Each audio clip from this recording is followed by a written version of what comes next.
Hello, everyone, and welcome to episode 7 of the Rock and Roll Beer Guy podcast. This episode is brought to you by Audible. If you use our link, audibletrial.com/RRBG, you can get yourself a free 30-day trial and a free audiobook from their selection of over 180,000 titles. I would recommend Ready Player One by Ernest Cline. It was one of my favorite books last year. Or American Gods by Neil Gaiman, which is a soon-to-be television show. So download the app and use our link, audibletrial.com/RRBG.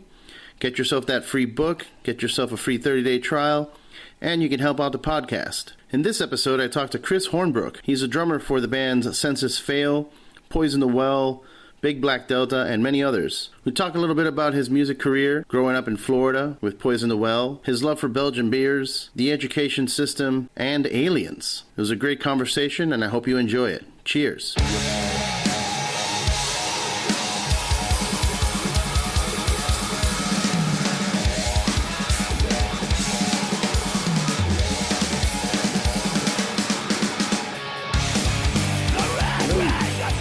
What's up, buddy? What's up, man?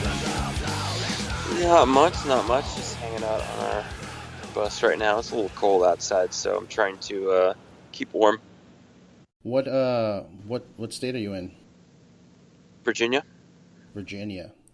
I got some good friends out in Richmond. I'm not sure if you're in that area, but I would highly recommend going to Mekong's if you get a chance. Word, yeah, we're not doing Richmond on this tour. We have a day off. I think we're in Chesapeake Bay today, but we're in Norfolk tomorrow. Oh, nice. Welcome, everyone, to the Rock and Roll Beer Guy podcast. I'm here with Chris Hornbrook of the band Poison the Well and Census Fail, Big Black Delta, many other projects. Say what's up. Hey, man. How you doing? Doing all right, brother. I wanted to start off by asking you a little bit about growing up in Miami. Were you born in Miami, or did you move there at a young age? No, I was actually born in Hollywood, and then I lived in North Miami for about a year when I was really, really, really, really young. And then my parents moved up to Lauderhill, up in Broward, and basically lived between Lauderhill, Davie, and Plantation for most of my life of living in Florida. I lived in Miami for about a year. From 2007 to 2008.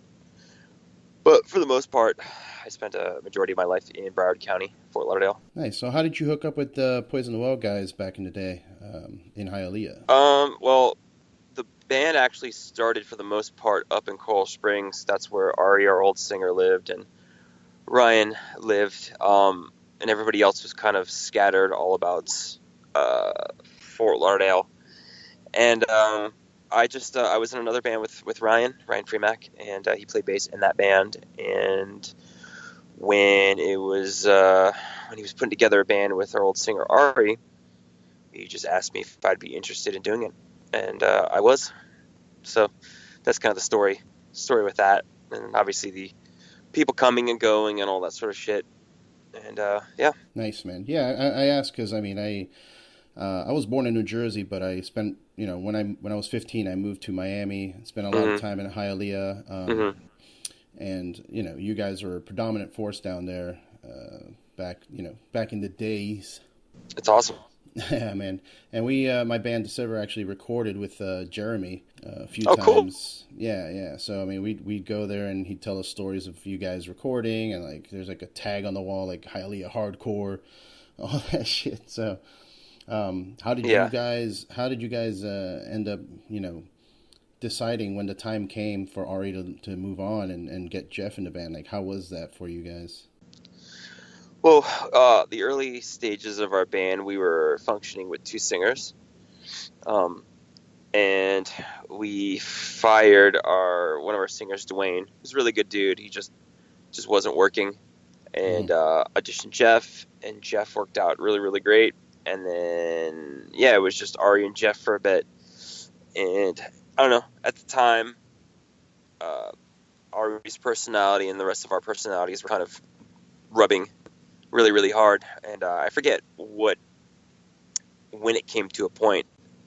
But I just came to a point, and we kicked out, however you want to kind of put it, Ari, and just decided to remain with Jeff. So at that point, it was me, Jeff, Ryan, Derek, and our old bass player Ellen. And I think that was kind of like the winning combination for our band in terms of chemistry and dynamics and all that sort of stuff. Yeah, man. You guys were dominant back in the day in the scene. I remember going to see you guys at a Club Q once, which is tiny little freaking pool hall. And like just being blown away, and just from that moment on, I'm like, I'm gonna figure out what these guys are doing. I used to practice in that little Hialeah recording studio building off of 43rd Street or 43rd, I forget what it is, but I don't know if you remember that building. It was like it wasn't abandoned, but it looked like an abandoned building just full of bands practicing. Yeah. Oh my God. It was those are some interesting times. Like, All Is Well would party there all the time, and just people strewn out on the hallways. And... Sounds about right. Yeah. Let me ask you, what is your heritage? Since you were in a band full of Cubans, and what is your family from? My family's originally from Canada, Quebec. My mom was born in the middle of nowhere, Quebec, and my dad was born in Montreal. And my mom's grandparents started coming down to like Hollywood, Fort Lauderdale area, just because of the extreme cold up in Canada wasn't really good for my grandma's high blood pressure, if I remember correctly. So they started kind of coming down there infrequently, and that's kind of what it was. They would come down there. They spent half the year down there, and then at some point my mom just kind of stayed down there, and then eventually she met my dad in Canada, and it was kind of like back and forth for a little bit, but they eventually kind of settled on Fort Lauderdale area, North Miami, Fort Lauderdale area, and that's where I was born. So nice. So background is pretty much all Canadian, French Canadian, English Canadian, kind of a mixture of all that. But do you speak Spanish? Did you pick it up at all? I never learned how to speak Spanish. Okay. Well, I growing up in Florida, you and I are pretty much the same age. I'm 35 now. Yeah. And I'm 35. I'm going to be 36 in a month. Like, you guys were touring back when, you were still in high school, right? Or... Yeah. Derek and I were still in high school at the time. Ryan had graduated. I don't think Jeff was going to school at that point, and he may have dropped out, or I'm not sure what his deal was. But Derek and I were still in high school. We would kind of take off the weekends and go tour and come back, or we would do spring or crazy, summer. Man. Thinking about it now, it's kind of crazy, but at the time it was just really exciting, and him and I were really, really amped just to do it. And then once the band, once him and I graduated, because we graduated the same year, there was an opportunity for the band to kind of tour more extensively, and things were kind of picking up outside of Florida, so we just kind of kept pursuing it and kept pushing. That's really great, man, because I know that I wish I had the opportunity to go on tour in high school. I would have gone in a second. I wasn't your grade A student in high school by any means, so Yeah, I wasn't really interested in high school at all either. High school was kind of I was just more focused on drumming and music, and I saw that there was an opportunity in front of me, and my gut was telling me that was kind of what to do and where to go, so I decided to go and do that. Yeah, man. It begs the question of whether I think the education system just really needs to be shifted, because people like yourself and even myself were my interests were all music and other things. Like it just seemed like a big waste of time. Yeah, I mean, I'm glad I graduated. I'm glad I did it. I don't really necessarily see myself going to college. Obviously, I have nothing against furthering education. Anybody furthering their education at all. I spent a good amount of time on the internet, learning about whatever kind of sparks my interest. I do advocate people go to college if it's something that is sort of applicable to what they choose to do with their lives. But for what I'm doing, it's experience. It's on the ground. It's not a degree. Degree's just going to put you in the hole. 40, 50, 60, 80, 100 grand. Though if I had to go back to school for something related to what I was doing, of course I would, accept that debt and kind of move forward with it. But at this stage in the game, it's not really needed, Yeah, for sure. And I mean, what would you be, if you were to go back and maybe study something, would it be more business, music business, or production, sound quality type, live sound or anything like that? What would you think? I mean, to be honest, I wouldn't go to school for any of that stuff because I sort of take an active interest in both those things, Hmm. casually for the most part. But um, I wouldn't go to school for that. I don't think a degree. I don't think what you put into it is what you get out of it, because the degree doesn't get you. Like, you could learn all that stuff on your own and have an advanced understanding of it and not have to invest a penny into it. So I feel like if I go back to school, I would go towards something that the degree would actually be advantageous and make me money with, because there's no reason to incur that debt unless that piece of paper is going to get you a job somewhere where you're clearing, Yeah. 6+ figures, Yeah, and even that is rough, man. I have a few friends that, they came over from Cuba in like 95, and they did like 8 years of college and, got a civil engineering degree, and they're still working at like Sears or some shit, like it doesn't pay off as well as people think, Well, yeah, it was pushed so hard when we were young. I remember my grandma telling me, giving me paper clippings of what was highest paying jobs, and with college, with a college education, most of it was internet based, computer based, which obviously that's the truth. That's what's happening now. But I think that sort of idea was pushed on so many people. Of you graduate high school, you immediately go out and you go to college, and just there's kind of an oversaturation of that. Plus, too, there's a bunch of people getting degrees at the age of 18, or starting to get a degree at the age of 18. It's like you don't really know what you want to do with your life when you're so young. I think it's really smart to sort of graduate high school and take however much time you need to take off to sort of figure out where your calling is in life, whether it is college-based or not college-based, because there's no reason to waste time, energy, and money going to college for some degree that might get you in the door, but at the end of the day doesn't really serve a full intellectual purpose of what you're trying to do with your life. Like, I had an ex-girlfriend that got like a mechanical engineering degree, and I don't even know what the fuck she's doing now with it. I don't think she's doing anything. I think she's like a personal trainer.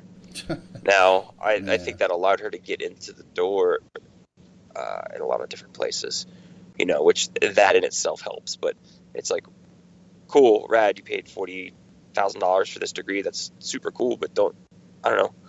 Yeah, getting in the door is great, but I feel like I'd want to actually take something more than just a foot in the door. For sure. I got conned into it. Right out of high school, my family felt that it was super important for me to go to college and learn to. They knew that I liked computers, and I was kind of adept with computers and being on the internet, and I was introducing it to all my friends and my family back when it first came out, and check out chat rooms and check this out, so they were like, no, totally. You need to go into that and go computer engineer or whatever it is, because those careers are soaring, and I ended up in debt, still paying it off. They my mother signed a student loan in my name that is still to this day being garnished from my income taxes, which is amazing. Yeah. It's insane, dude. But moving on from that, let's talk a little beer. Like, growing up in Florida, there wasn't much beer for us in terms of craft. We had, obviously, Old English and, Coronas and whatever we had our hands on. So when did you ever drink at a young age? Being in a band, being on tour, I can imagine the temptation was there to, start drinking before 21. So yeah, of course. That's pretty natural. Growing up, I didn't really develop a taste for beer until I got into my late 20s, early 30s, and then at that point, it became more of something that I drank in social situations, and something that I would eat with like a burger. Like, I'd pair a beer with like a dinner of some sort, but I never really just drank it just to get smashed and do it that way. Now that I'm older, I can appreciate certain flavors of beer, especially with all the really cool craft beers out there. yeah. But yeah, growing up, it never really sparked my taste buds at all. My palate was really different when I was younger than it is now. And when I drink beer, I don't drink like Budweiser or Coors or any of that stuff. I drink, I'll drink like Hefeweizens or blondes or whatever. That's kind of like that's a bit more my jam. I like summertime beers. That's kind of my thing. Yeah, something refreshing. Would you consider yourself a beer geek at all, or just kind of you just casually enjoy it? Like, do you look into like the process and how it's made, or does that pique your interest at all? I mean, I think it's cool, but I would just say that I'm very, very casual when it comes to beer. Like if I go to a place and they have craft beers, usually I'll be a little bit more excited, uh, opposed to going to a normal place that just has your average stuff on tap or in bottle or whatever. Hmm. And I'll kind of tell them what I'm looking for. Do they have any blondes? Do they have any Hefeweizens? Or if what do they suggest if they don't have either or? Mm. And if they're like, this is really great, this is so and so, and it's brewed out of so and so, wherever, then yeah, I mean, I'm way more inclined to be excited about it. But I think overall, I'm more casual, to be honest. Word. So yeah, you mentioned blondes and Hefeweizens. I mean, have you tried any sour beers? I haven't, to be honest. I haven't really tried any sour beers. I'm not that familiar Hmm. with sour beers at all, to be perfectly honest about it. Oh man, one of these days we gotta hang out when you're back in town, and I'll show you a couple. There's a couple breweries out in Placentia, like Orange County, that specify in the sour beer area, and it was something that I had to grow into because when I first started drinking craft beer, it was more like stouts, and I wanted super intense, bourbon barrel aged this, or super intense IPAs with like crazy hops that would destroy my enamel on my teeth. Yeah. But then I slowly started discovering sour because I had one without knowing what it was a long time ago, and I got turned off. Like I thought it was just bad, like it had gone bad, like sour milk or something. And, Sure. It kind of turned me off for a few years, but then slowly, people started upping their game, and that's become like my most fascinating aspect of craft beer for me is the wild fermentation. People just throw stuff in barrels with bacteria that, it's actually, and maybe I'm just trying to find an excuse for my drinking, but, I've read up on the fact that you consuming these beers actually helps you with your immune system, all the lactobacillus and everything like that. Because ever since I started drinking sour beers, I've very rarely gotten sick, and I used to get sick all the time. Interesting. Yeah. So I think there is definitely some truth to that. I think that would make sense. That would definitely make sense if you're putting more of that stuff into your body, and it will sort of alleviate you getting sick. Then, it's a logical process. Yeah. So you're not a fan of the stouts at all? Like, have you ever sipped on like a high end bourbon barrel aged imperial stout or something? Or... I mean, nothing super high end. Yeah, I mean, not anything super fancy or anything like that. But no, I'm not really a fan of that. Not really a fan of like lagers. Not a fan. Like sometimes I'll have an IPA. I'll be in the mood for it. Mm-hmm. But for the most part, I don't. I'm just not. Yeah, it's just like I like something that's like cool and somewhat refreshing. Hence, Hefeweizens and blondes. IPAs are like, if both those other two were not available, I would probably go with an IPA. But that's hit or miss. Sometimes I'll have an IPA and it'll be really, really good, and sometimes I'll have it and just whatever how the process they made it, it's just not sitting well with my palate at all. Yeah, I mean, it gets really in depth with things like that. If you ever get into the wanting to do more research as to what it is that you're enjoying, it's more like it depends on the hops, really. It depends on which hops you like most, because like mosaic hops, if an IPA if you read that it's a mosaic IPA, you're going to get a lot of like pungent, oniony kind of danky flavors out of it. Whereas Citra hop, you'll get more of citrus and tropical fruit and stuff like that. So it's definitely it makes sense. It's something interesting. Like if you find an IPA that you really like, just like ask them like, what are the hops in this thing, so that in the future, if you see another IPA with the same hops, and that's the one you like, Have you? So do you remember what was your first craft beer at all? Oh man, to be honest, man, I wouldn't know. It was probably off some tap somewhere in New York or LA or wherever. Yeah, it was probably sometime on tour, and it was probably more of a local brew. But I couldn't, even if I wanted to, I couldn't even tell you what it was because it was probably quite a while ago. Ah, I see. Yeah. I mean, I wouldn't expect you to drink it in Florida. Like I said, it was such a desolate place for craft beer back in the day that I discovered it in North Carolina when we were on tour. and that's Yeah. completely changed everything for Well, me. I do remember having a beer down. I think it was in Brickell, like close to where all the galleries are. I don't know if the restaurant's probably not open anymore because this was probably, I don't know, 9-10 years ago. But I remember having a Hefeweizen that was probably a craft beer. I was hanging out with my ex-girlfriend who we're still buds, and she was from Miami. There was a bunch of Shepherd Ferry artwork. I don't know if you're familiar with it at all. I couldn't even tell you the Oh, name. yeah. That's Wynwood Kitchen. Wynwood Kitchen down in Wynwood, Yeah. yeah. Yep. Or yeah, it's not Brickell, but Wynwood. And I remember drinking. I remember she ordered like Hefeweizen, and I remember she being like, "Hey, why don't you try this?" And taking a sip of it. And I'm pretty sure that it was craft. It wasn't like the normal, and I remember being really fucking good, really smooth, but I couldn't tell you the name to save my life. Yeah, it was probably an Omegang. Those people there, I used to service that account when I worked in that area selling beer, and they used to carry a lot of Omegang wits and other, lots of Belgian style, which seems to be what you're into. Yeah, it's definitely Belgian style for sure. I could tell because it was just really smooth, and it reminded me of like something I would find like a Lef or like a Jupiler or something like that, something along those lines. Yeah. Of not too bitter, not too nasty. It was just smooth and very very delicious, very filling. Yeah, man, I love the flavors of Belgian beers, but the carbonation in them really it does a number on me with the gas, man.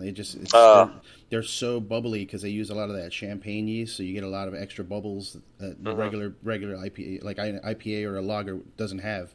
Yeah. So it like fills me up. I get all bloated. You could just only have like one or two of them. Yeah, you can't go hard with them at all. That's what I mean. That's kind of was always my problem with beers. Anyways, I would always start feeling bloated.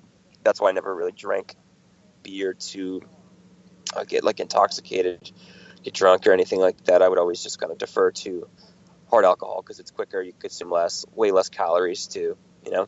For sure.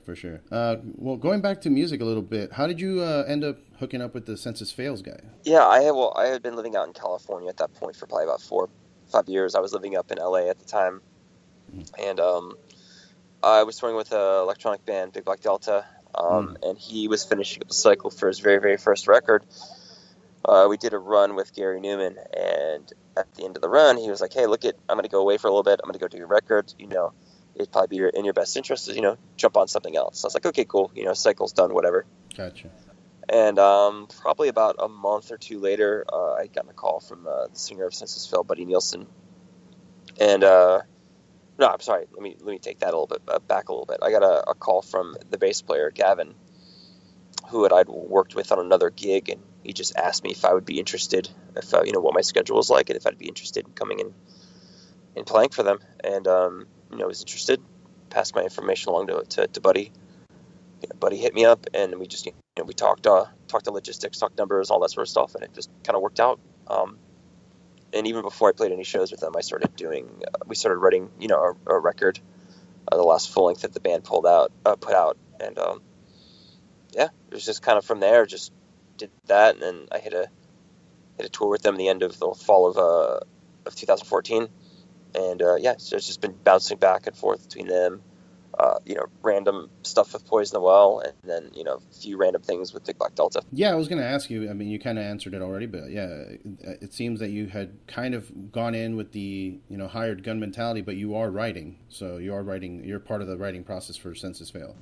Yeah, but every band situation is a little bit different. Like last record, I had a lot to say. I think this record, I'm just going to predominantly, stick to playing drums, because the band is trying to go back to sort of its original sound, whereas the past two records were sort of going off and exploring new territory. I understand the architecture of the old sound because obviously I play those songs. I know how the arrangements go, but I think it's predominantly going to be written by the singer, and I'm just going to kind of come in and mess with the drums, spruce them up a little bit, add my 2 cents, and then that be that. It's not going to be as in detail as it was before, which is totally cool, as being like a hired dude, kind of however he wants to approach stuff. I'm completely malleable, I guess, in terms of that. Like, I'm not like it has to be one way or I'm walking away. It's like, okay, well, how do you want me to approach this? What role do you want me to play? I like to sort of adjust myself for whatever situation, because that's just how it goes. You know, it can't be a one size fits all. It has to be, okay, well, this record I might write more, this record I might not write at all, this record I might write just a little bit with them, you know? I mean, you know, more likely than not, all the drum, you know, the basic drum parts are going to be given to me, and this is what he's looking for, so I just have to kind of color them. Gotcha. And maybe fuck with a few things to make some stuff a little bit better. And that's it. And that's just kind of the role that you play, you know, as being a drummer. Sometimes you have a lot to say, and sometimes you have nothing to say, and it's okay either way, you know? For sure. I mean, is that a different dynamic than what was going on with Poison the Well, being that, you know, you were, you know, one of the original founding members, and probably more of a passion project. So did you feel that you wanted to voice yourself more there, or was it also kind of the same vibe, like whatever the guys wanted to do? It changed from record to record, to be honest. I mean, in certain cases, things were laid out, and in other cases, you know, I designed the sort of the architecture, you know what I mean?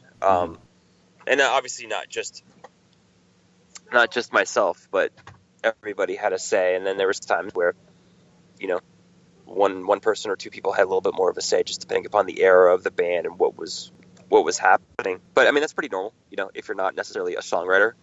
Like, I wrote stuff for Poison the Wall, but I wasn't the primary songwriter. You know, I was just a contributor that helped sort of give it its vibe. You know what I mean?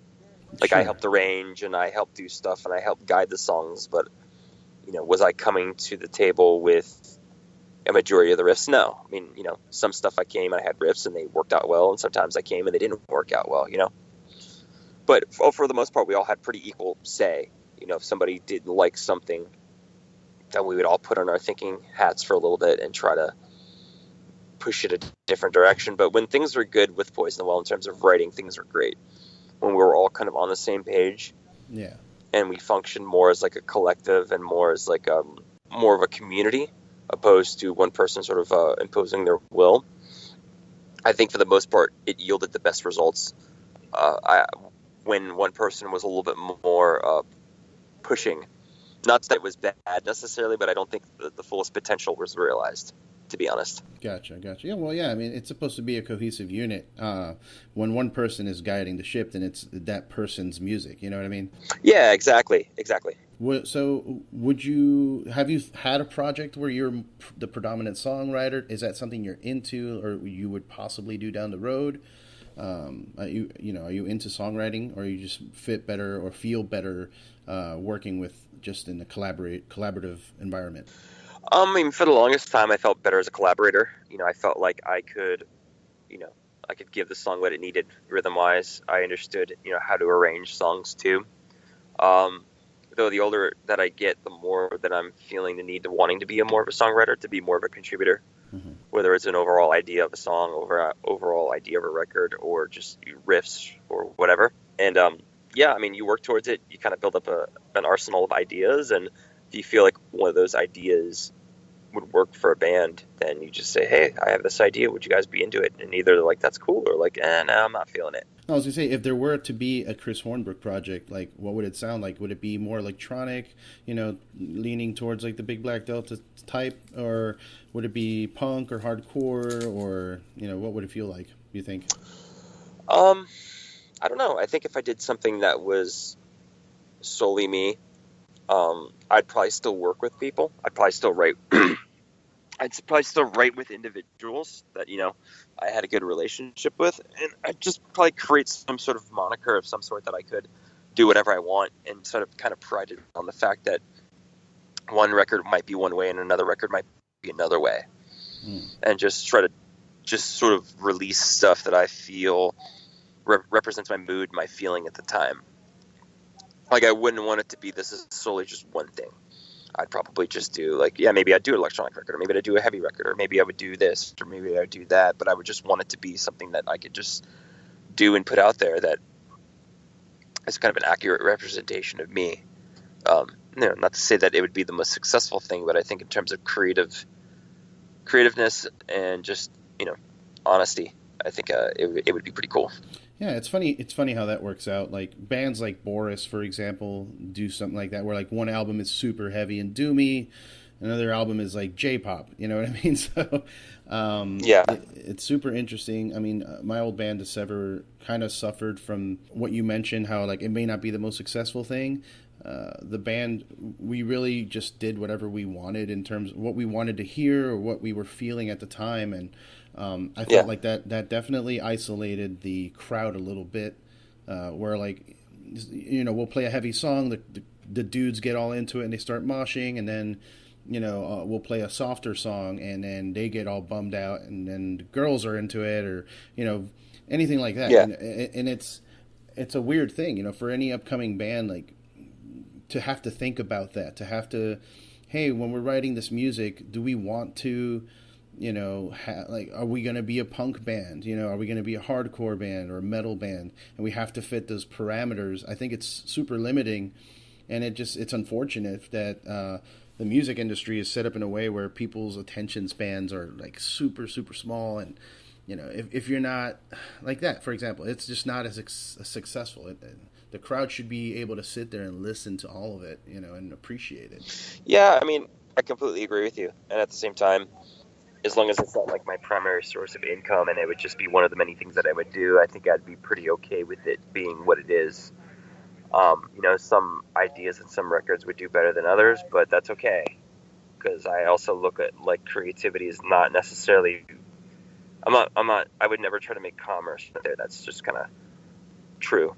If it's not true, then I don't really necessarily want to put it out there. Gotcha. Yeah. What would, if you were to give advice to a new band, somebody who wants to get into music, would you say just do whatever you want, or would it be more like, hey, establish yourself in a certain, like, for you, for example, it's a little easier. You established yourself with Poison the Well. You've established yourself with Senses Fail, and you kind of have a thing going, and people know your name. You're on Drummer magazines, all that stuff. So if you were to go on your own now, I think it would be a little more successful or a little more appreciated, because people would just be, if you're a fan of all these projects that I've done, you're going to be a fan of what I'm doing on my own. Yeah.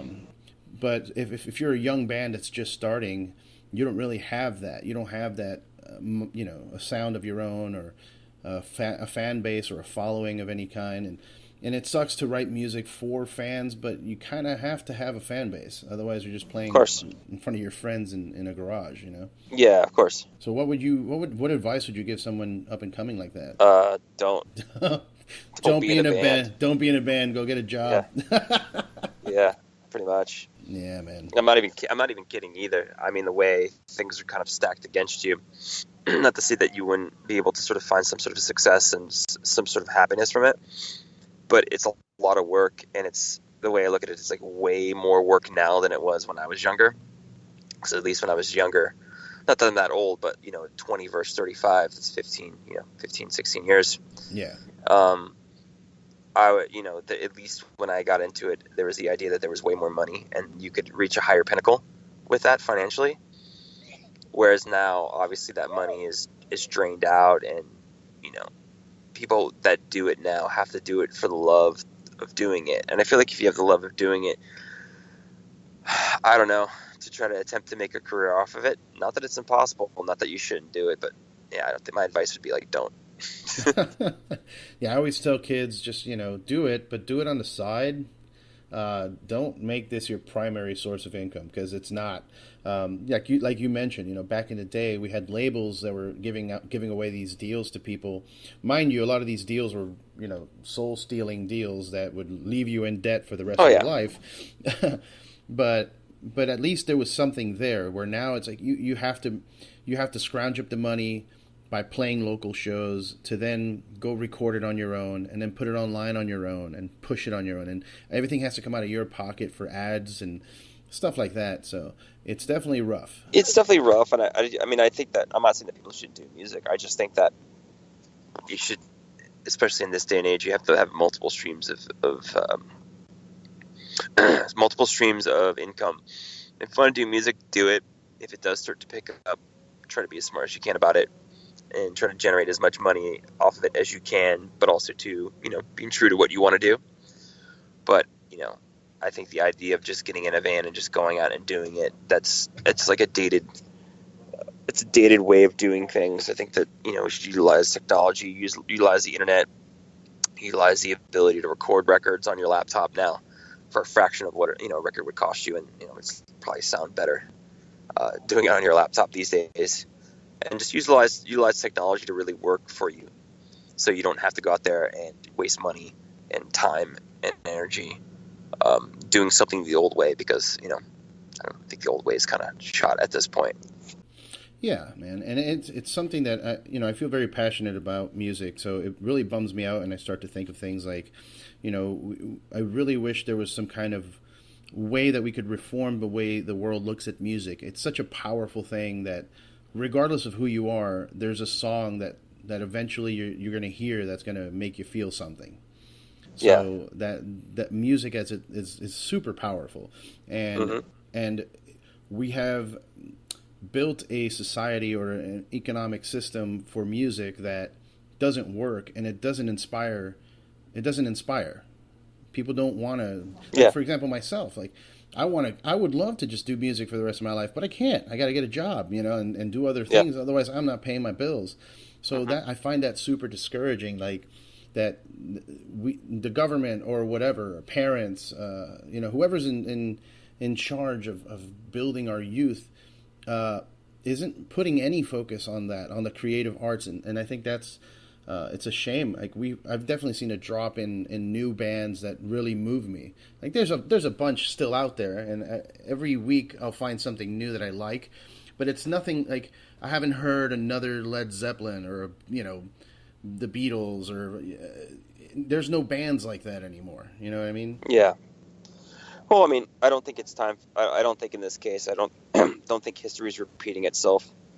We all want to look for the next whatever, but I don't think that the next whatever is going to happen. I think the future is what it's going to be, and you can't really equate it to something that's happened in the past, just because of how fast technology is developing. Sure. The DJ scene has kind of made your drums, bass, and guitar band kind of dated at this point. Not to say that it could never come back, but why are you going to go fucking do a band when you could be a DJ and hit a button? And I don't mean like another Led Zeppelin, like we need to have another classic rock band. I mean more like just the attention that they received and the passion behind it, the enduring. Their music endures time. Where like the new DJs, you could pump out a record and you'll get a bunch of kids out at Ultrafest or something, but that's not going to endure the test of time. You know what I mean? Yeah, it's true.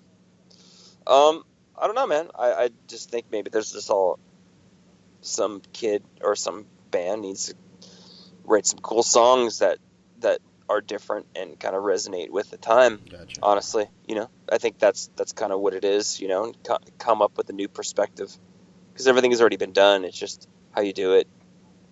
The only reason I'm bringing all this stuff up, by the way, is because I saw that you did a thing recently where, the keys to success as a musician. Mm-hmm. And I haven't had a chance to check it out yet, but you want to tell me a little bit about it? I mean, I just kind of broke down like individual, like the blog had given me some sort of, like a sentence or two to kind of like riff off of. And it was like diversity and drive and all this sort of stuff. And I just kind of broke down each individual one from my perspective. And like success and failure and all that sort of stuff. It'd be difficult to explain. I guess you'd have to read it to understand it. But I think for the most part, it's just understanding each individual component and the positive and the negative effects that it's going to have on what you do, and being honest with yourself and, honest with your aspirations, but then shooting high within that sort of honesty. And just being honest with, like, the road isn't going to be straight. It's going to be very curved. You're going to have some high highs and you're going to have some low lows, and it's okay, because that's part of it. And once you kind of accept everything for what it is, then it just makes going towards your final goal easier, because you're not setting up these sort of fake I don't know, these unrealistic expectations and these just fake ideas that you have in your mind. Like, once you sort of really evaluate life and become more of a realist, I suppose, kind of adopt that philosophy. Yeah, or even uninformed opinions too, or uninformed, like you made a goal for yourself without the right information. Like some people will be like, yeah, Totally. I want to start this band because I want to make X amount of money. It's like, yeah, that's not going to happen, buddy. Yeah, it's going to take a lot of work, a lot of time, and a lot of blood and sweat and tears to make that happen. But I do think that, yeah, as soon as you're honest with yourself, it's just a matter of just being honest. Once you're honest with yourself and you become informed, and you can make the best decisions based upon that, and it just depends how bad you really want something. If you want it really, really bad, then you might get there. If you will give everything up for it and just continually push forward, then it's just a matter of time, I'm usually pretty much straight to the point. I don't usually bullshit about stuff. I don't dress things up, and I kind of am pretty brash and straightforward about stuff. So the blog is kind of that way too, which I hope people appreciate. Yeah, I appreciate the idea. I need to read the whole thing through, even for myself, just to get inspiration. Because, in the line of work I'm in, which is sales for beer, there's a lot of dressing things up, Yeah. And it's one of those things. I want to be as honest as I can be with everyone, but sometimes you do need to bullshit them in order to, kind of get a foot in the door. You know what I mean? And that makes sense. That's part of sales. For sales, yeah. And then even if you're yourself, like if you're trying to become some kind of figure or public figure, you kind of have to sell yourself a little bit. But I think selling yourself with the most honesty is the truest way to do it. Because otherwise you end up like, Trump. Yeah, well, that's a perfect example. Not getting into politics, but if you sell yourself on a false premise, Mm-hmm. people are going to figure it out after a while, and that's ultimately going to affect your reputation. It's going to be a blemish on your resume, and it might affect your business in the future. But I feel like if you kind of do your best to operate, at as close to 100% on all fronts as you can, and you go into whatever situation you're doing, and you don't sell anybody on anything other than what you're capable of doing, and then people see that you can deliver, I think you'll work for the rest of your life. For sure. Be wrong, but no one's going to want to hire somebody that doesn't deliver on promises. And I personally try to, and it's just like be straight about shit, show up, be professional. If you say you're going to do something, do it. Period. And people will appreciate it, and they'll see it, and your actions will dictate. Because to me, words are cheap. People can say whatever the fuck they want to say and try to sell me on whatever. And at the end of the day, I'm like, that's cool and that's right if that happens, but you got to show me. Yeah, man. And it works, dude. I mean, just if there's any like younger people listening that are wanting to do something either musically or podcast or whatever it is, for example, with me with this podcast, I had the idea to do it. I had talked about it for the longest time with people, and, part of me was like, yeah, I'll get to it. And then it finally, I was like, you know what? I need to just go and do it and be honest about it. Yeah. Call my friends, call the people that I know that could be, potential guests. Just trying to create a product or something, just put it out there and do it on my own. And it's been working out. And I think that's all you need to do is just go and do it. Yeah, most people are afraid to just go and do it because they're intimidated by failure. But no one realizes that like you're gonna fail at everything, and then there'll be one thing that you do that actually does well. Like you have to fail a bunch of times before you succeed, and that's what I think a lot of people are afraid to do because it'll bruise their ego, it'll bruise their confidence, and most people don't want to deal with that. It takes a certain type of person that could, get hit hard, fall down, and then take the pieces, get up, learn from their mistakes, and then move on to the next thing. It's a certain type of personality that could do that, and most people don't want to do that, and I can't really blame them for it. It's a lot. Yeah. But at the same time, it's like it comes back down to how bad do you want whatever you're going towards. For sure, man. And I mean, this kind of leads into what I was going to ask you next, which is if you had any kind of hobbies or anything extracurricular that you like. Me, for example, MMA is a huge part of my life, and that is a big... The reason I like it so much is because of that, like what we're talking about. It helps you build that discipline and that willpower to just, you're going to get knocked out. You're going to get choked out. You're going to tap out. And we got to get up and keep training and be better and keep doing it, So, leading to that, like, do you like MMA? Do you like any sports? Are there any hobbies that you're into? I'm not a big sports guy. I do follow mixed martial arts very casually.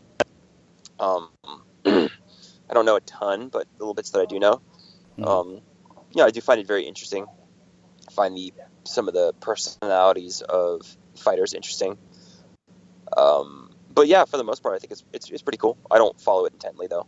Jeff never got you to roll in jiu-jitsu with him? No. I mean, I've been interested in jiu-jitsu for a while just because of my build Yeah. and because I'm a drummer, and I know it has a lot to do with rhythm. And I have long limbs and I have a lean build, so I think that I'm naturally built for grappling. I never really went down that road just because I can't really afford to injure a hand, arm, leg, foot, whatever, because then that puts me in a position where I can't make money.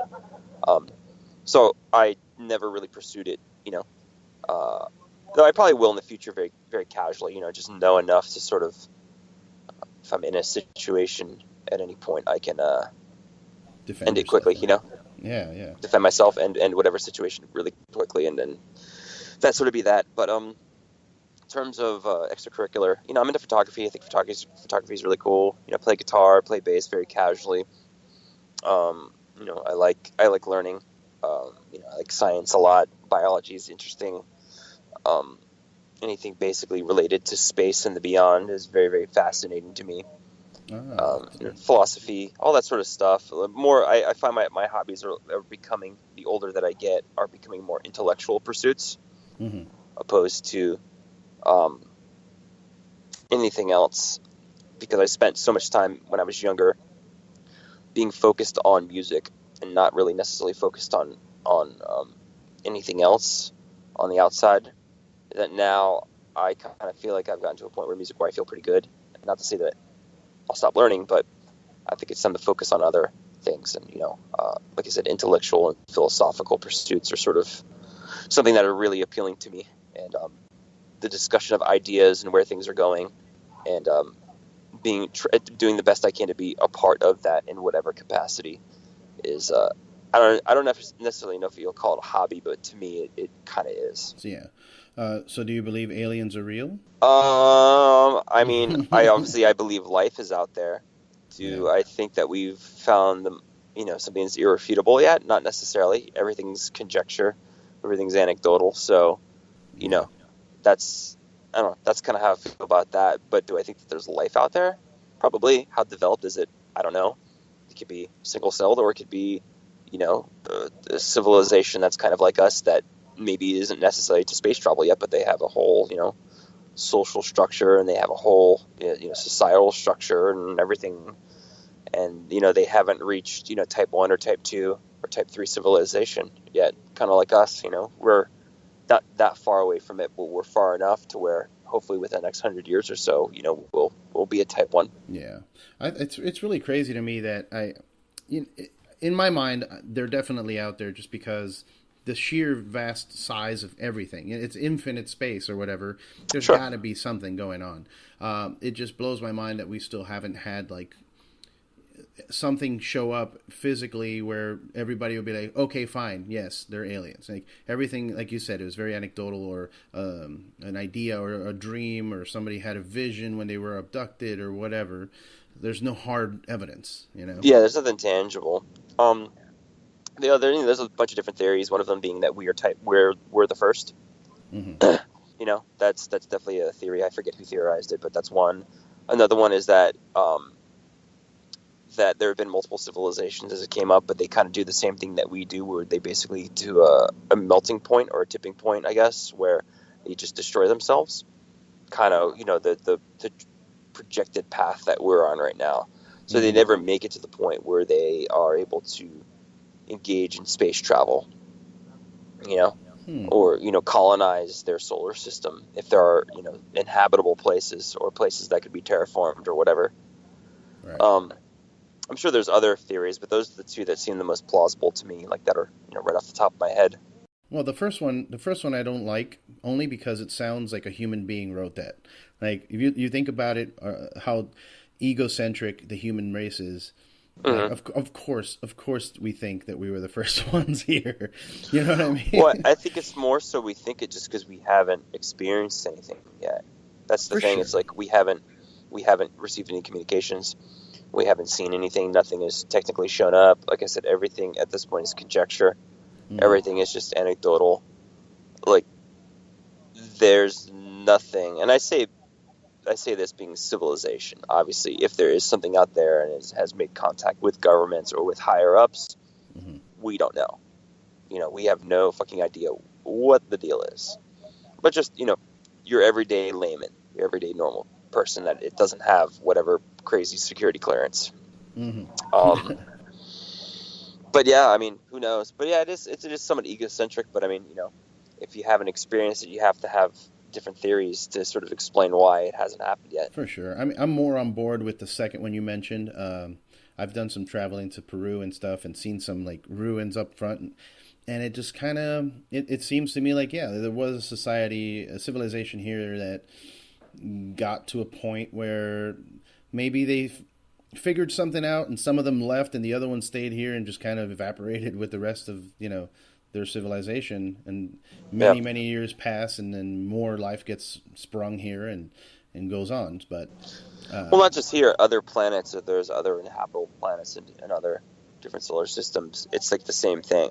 mhm. Is that they evolve, they develop social structures, they develop all those things, but then they reach a certain point where they consume themselves, and that's why we never meet anybody or no one makes it to space travel, is because they inevitably do the same thing that we're doing. Yeah. And the same thing, I mean, like the same thing could be said here too. Like, yeah, our civilization now is doing that, but the Earth's been here for what 4 billion years. Like, there's probably been No, multiple, man. multiple. 2000? Isn't that I what don't, the Bible says? I don't know, man. I don't know about uh, that. yeah. But yeah, there's been multiple ages, so it could be the same thing that's occurring on our planet too. That they keep reaching a certain point, Maybe we are the furthest. Maybe we've gone the furthest so far, and maybe we'll crumble. We'll start all over, and the next civilization will go even further. Who knows? Who Yeah. knows? I'm definitely of the belief that our technology is evolving to the point where we'll be able to eventually, I think within our lifetime, start doing more with what our consciousness is and how we can database it or put it on a computer or something like that. Yeah, I've heard that before. That might have happened already to another civilization, and that's why we don't see bodies or whatever, because they're in a program or something, or they're in Well, the ether. You know what I mean? there's also another interesting theory that I think it was Nick Bostrom popularized. Well, he didn't popularize; he came up with it, but Elon Musk talks about it a lot. Basically, that we're living in some sort of computer simulation, and obviously not a computer as we think about it, not like an Apple laptop or an IBM, but Mm. whatever the universe is, whatever that is simulating this, and that we're technically not living in base reality. And very interesting theory. I guess there's some science that goes along with it to back it. Um, I couldn't name anything off the top of my head. I watched like a half hour to 45-minute video that sort of outlined certain things. There was one thing that I remembered though, that where it talked about was it like either protons going in and out of existence, and Mm-hmm. I remember what it was. Is that fuck, I think it's protons. I might be misquoting a Or few things. electrons or protons? It's something where like you separate two things, but they're interconnected with one another on Mm-hmm. the molecular level. That if you affect one, you'll affect the other, and it doesn't matter where it is in the universe. They're interconnected, and apparently that ties in with this sort of simulation theory because the pixels on a screen, they're all coming from a centralized point. So you could sort of affect them all because it's being generated from one area. I probably just butchered the shit out of it, but that's like the gist. That's the gist of it. I sort of watched it and absorbed it. As a layman, I haven't really dug into it, but there's certain things like that where they talk about simulation theory being highly plausible, and I would believe that over anything else. But once again, until there's really hard, tangible proof, it's like I don't know. Yeah, man. I like that theory. It's super fascinating to me. I always watch videos of stuff like that or read theories. Yeah. I really like Kurzweil stuff where he talks about AI taking over and all that. Yeah, singularity and all that sort of stuff. Yeah, but me personally, I mean, I've had maybe the fortunate or unfortunate luck of brushing with death on multiple occasions, Hmm. and just the stuff that I saw or the stuff that I remember. And some people, I try to explain it to them, and they're just like, well, maybe you just made that shit up. Maybe it's your imagination that you saw geometric shapes or that, anything like that. No, that's called DMT. Your body naturally releases it. Right. You could take DMT, you can get it synthesized. Obviously not legally. I don't advocate it, but you can get it synthesized, take it, have a 15-minute experience. But in all reality, you've experienced it like for infinity. But that's your body naturally releases that when you have a close to death experience. I think it's tryptophan, something like that. Tryptamine, yeah, dimethyltryptamine. Yeah, dimethyltryptamine. I did a lot of research on that when I had my accident and everything, and like I said, I did a lot of travel, met with a lot of gurus and yogis and stuff, and they taught me a series of breathing techniques that I used to use quite a bit back in my 20s. I don't do it anymore, so I'm trying to just, live life right now. But back in my 20s, I would practice this breathing technique all the time that was supposed to help you release some of your natural DMT. Yeah. And I was doing that pretty much every day and exploring and just dealing with what I was seeing as an out of my body or psychedelic experience. Sure. But there's definitely more to what's going to happen to us once we die on this planet, and people need to maybe read up on it a little bit. Don't just get caught by surprise. It's not. It doesn't sound exciting. Yeah. Yeah. I'm interested to see what happens. I mean, nobody knows for sure. We can all speculate, but until we actually do die, we won't know what happens. But I'd like to think that, as much as I have an atheist perspective, there's a part of me that still has a bit of a agnostic point of view that hopes that, whatever consciousness is, it goes somewhere else, and you can kind of continue on in some other dimension or other realm, because it would be nice, and I look forward to that if it does happen. But if it doesn't, then I'm just going to kind of enjoy life while I'm here and do all the things that make me happy. For sure, man. And I don't have tangible evidence for you, but I would have to say that is kind of what I experienced when I did go. It was just being a conscious being outside of my physical body and being able to travel to different perspectives. Like it felt like I was in a dream, but everything was real. And they weren't crazy dreams. It wasn't like, oh my God, I'm in upside down world. No, it was everyday life with just minor tweaks, I don't have glasses, or I do have glasses, but they're broken, like stuff like that. It was just super trippy to me, and that's one of the reasons I stopped experimenting with that too, because it was just, I was like, yeah, you know what, I'm just gonna focus on this world here and what I'm doing, and just trying to finish up what I'm doing here. Yeah, it makes sense, man. Makes a lot of sense. Cool, man. Well, hey, it's been an hour. I know you're busy. I know you're on the road. I really appreciate you taking your time to talk to me on your day off. I know. Yeah, dude. No worries, Eddie. You don't get much of those, but when you get back, man, hit me up and we'll hit up a couple breweries so I can show you what sour beer is and maybe change your life. Yeah, man. We'll definitely have to make time to do that. Cool. You want to plug anything for your band? I know you're on tour with Senses Fail, so check them out online and check tour dates. Yeah. Just, my website, I have all my tour dates, including the Senses Fail ones, up, www.chrishornbrook.com.